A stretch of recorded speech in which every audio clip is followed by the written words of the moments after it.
At this time, I yield 3 minutes to the distinguished chairman of the Oversight and Government Reform Committee, the gentleman from California, Mr. Issa. Gentleman from California is recognized for 3 minutes.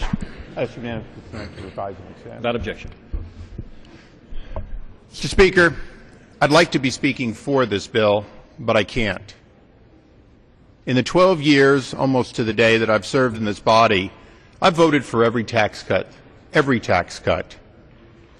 And I remember many of my colleagues, many of them friends to my right here, who each time we voted for them said, "Where's the pay go? Where's the pay for?" Well, Mr. Speaker, there's $4 trillion of new debt and deficit, and there's no pay for. And there's no anticipation of a pay for.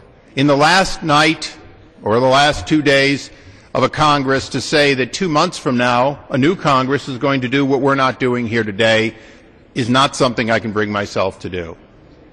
I would like to vote for this because I do vote for lower taxes. I want Americans to have lower taxes. But the other day in conference, one of my colleagues pointed out that if in fact you're spending the money, you're taxing our future generation. We are taxing $1.2 trillion next year. We are taxing $1.2 trillion. We won't collect it, but we are taxing $1.2 trillion of deficit.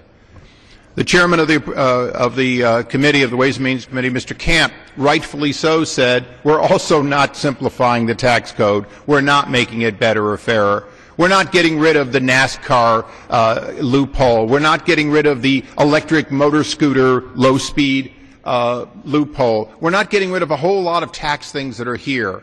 But most importantly, we're not taking things that the President himself said he would be for, like getting the calculation of change CPI, of the Consumer Price Index for Social Security and federal workforce and pensions right, which would in fact reduce the deficit going forward.